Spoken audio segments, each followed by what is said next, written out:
डीमार्टमधून मी काय काय शॉपिंग केली हे आज मी तुम्हाला दाखवते. पण सकाळी सकाळी मस्त असं रेडी होऊन आज आम्ही निघालो होतो सोलापूरला. मला ना एका माझ्या बहिणीकडे जायचं होतं. जाता जाता लागली भूक, त्यामुळे घेतली पावभाजी. खूप दिवस झाले मी पावभाजी खाल्ली नव्हती, त्यामुळे म्हटलं घेऊया, पण ती काही आम्हाला मनासारखी भेटली नाही. आता सोलापूरमध्ये गेलोच आहे, तिथे जवळ होतं एक डीमार्ट, त्यामुळे म्हटलं चला थोडीशी शॉपिंग करून घेऊया. आणि आतमध्ये गेल्याच मी ठरवलं होतं की कोणतीही विनाकारण गोष्ट मी घेणार नाहीये. जेवढ्या गोष्टी मला लागतायत तेवढ्याच मी घेणार. थोडीफार शॉपिंग केली, त्यानंतर घेतला आम्ही आईस्क्रीम आणि आताच निघालो घराकडे. बऱ्याचदा आपल्यासोबत असं होतं, घ्यायचं आपल्याला काहीच नसतं, फक्त यावरती ऑफर आहे, त्यावरती ऑफर आहे, त्यामुळे खूप साऱ्या गोष्टी आपण घेऊन येतो. आता झाला होता चहाचा टाईम आणि हा टाईम झाला की माझं डोकंच असं जड-जड व्हायला लागतं. हा होता लेमन टी, पण मी काही त्यामध्ये लिंबू पिळत नाही, असाच चहा घेत असते आणि त्यानंतरच मला बरं वाटायला लागतं जरा. येताना आम्हाला हा सेंद्रिय गूळ दिसला, त्यामुळे तो पण घेतला, कारण खूप दिवस झालं तो पण आमच्या घरी आला नव्हता. आता मी तुम्हाला दाखवते की मी शॉपिंग काय-काय केली.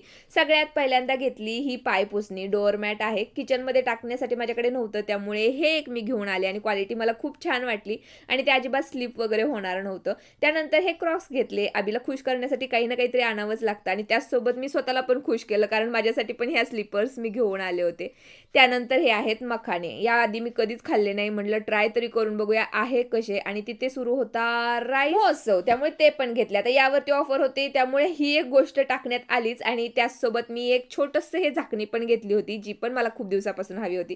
सहज तिथे ही मिठाची बरणी दिसली, त्यामुळे ती पण त्यामध्ये टाकली गेली. घरातल्या छोट्या-मोठ्या काही गोष्टी आणल्या. चला भेटू नेक्स्ट व्लॉगमध्ये. तोपर्यंत बाय.